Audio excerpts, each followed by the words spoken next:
Inside the Indian embassy, a woman suddenly rushed in, begging the staff for help. Please मुझे अंदर आने दीजिए, मैं यहाँ बहुत बड़ी प्रॉब्लम में फंस गई हूँ। कुछ लोग जबरदस्ती धोखे से मुझे बुनेर में फंसाए रखे हुए हैं। कुछ लोग जबरदस्ती मुझे धोखे से बुनेर में फंसाए रखे हुए हैं। वो लोग यहीं आसपास हैं। आप प्लीज मुझे जल्दी से अंदर आने दीजिए। She looked frantic, her eyes filled with terror. Sensing something was wrong, the staff immediately hit the emergency alarm. Gate number 6. The woman pushed further inside, shouting desperately for help. The scene quickly turned chaotic, and at first, the staff suspected she might be a threat, trying to force her out. अगर आपने मुझे यहाँ से जबरदस्ती भेजा तो मैं नस काट दूंगी। It wasn't until a diplomat stepped in, promising she would be protected, that she finally began to calm down. Then, under questioning, the woman began to share her story. Her name was Uma, a single mother. Her daughter had been born with thalassemia. In order to afford treatment, Uma had gone to Kuala Lumpur for work. That's where she met Tahir, a Pakistani man who seemed kind and gentle. He often helped her, always attentive. And over time, Uma grew dependent on him, eventually falling into a relationship with him. But one day, she received news from home that her daughter's condition had suddenly worsened, leaving her desperate. Tahir kept reassuring her and suggested taking her to Pakistan, claiming there was a possible treatment there and that she could also meet his family. He even proposed they make their relationship official. For the sake of her daughter and needing someone to rely on, a month later, Uma set out on the journey alone. But when she saw Tahir again, he was nothing like she remembered. His face covered in a thick beard, his expression distant. Tahir, ये क्या हाल बना रखा है तुमने अपना? उज़मा थोड़ा कर गाड़ी में बैठो, सब बताता हूँ। चलो।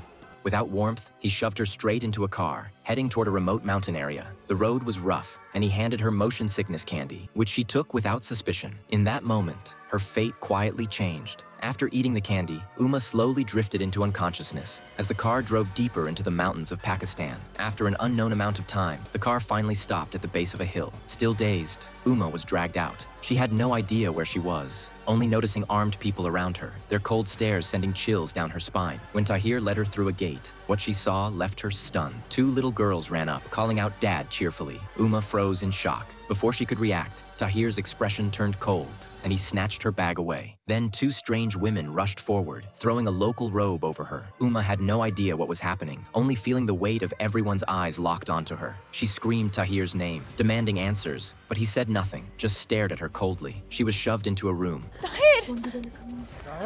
Once inside, several women began changing her clothes. Uma was completely lost. Everything had happened too fast. She had come to meet family, yet ended up here. As the door shut behind her, locked from the outside, the air felt suffocating. She pounded on the door, calling out her boyfriend's name, but no one answered. As Uma slowly calmed down, replaying everything in her mind, she realized she had been deceived. This wasn't a family visit. It was a carefully planned trap. When Tahir appeared again, she rushed at him, demanding answers. This time, he dropped all pretense. तुम शादीशुदा हो, पहले से बच्चे तुम्हारे, मैं प्यार करती थी तुमसे, तुमने धोखा दिया है मुझे, मक्का। Revealing his true, cruel nature, naive Uma tried to leave. मुझे घर जाना है, मुझे। But he blocked her path. He brought out rope, tied her up tightly, and slammed her against the wall. अब यही रहना है तुम्हें, समझे? Then he began tearing at her clothes. That night, Uma endured unimaginable suffering. People came and went from the room, her eyes filled with fear, and even more, with overwhelming despair. By the next morning at breakfast, she was still trapped in fear, unable to recover. The women beside her gently urged her to eat something. ओखरा, ज़नादत का। When Uma looked up, she saw that their faces and bodies were also covered in scars. Clearly, they too had been tricked into coming here. Over time, they had been forced to accept this life. Soon after, Uma was blindfolded and taken into the yard. It was crowded with people, their eyes scanning her like merchandise at a market. A bearded man stepped forward, inspecting her from head to toe as if she were an object, even examining her feet.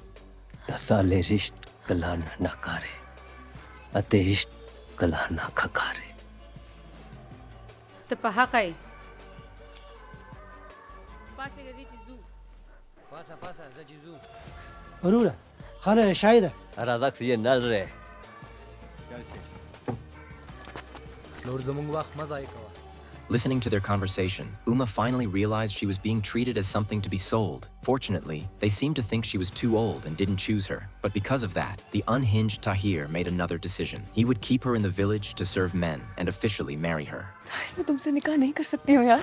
What awaited her next was more endless suffering. The following morning, Uma sat by the window in despair. Imprisoned, abused, stripped of dignity, she felt that death might be her only escape. Just then, a single thought hit her, her daughter back home. That little girl was still waiting for her to return. That memory became the only reason she had left to stay alive. At that moment, the door behind her slowly creaked open in the wind. Uma froze in shock, realizing it hadn't been locked at all. Even though fear still gripped her, her instinct to survive pushed her forward. Since it was still early, most people in the house were asleep. Step by step, she carefully made her way outside. To her surprise, the courtyard was completely empty. For a second, it felt like a real chance to escape. She immediately rushed toward the gate.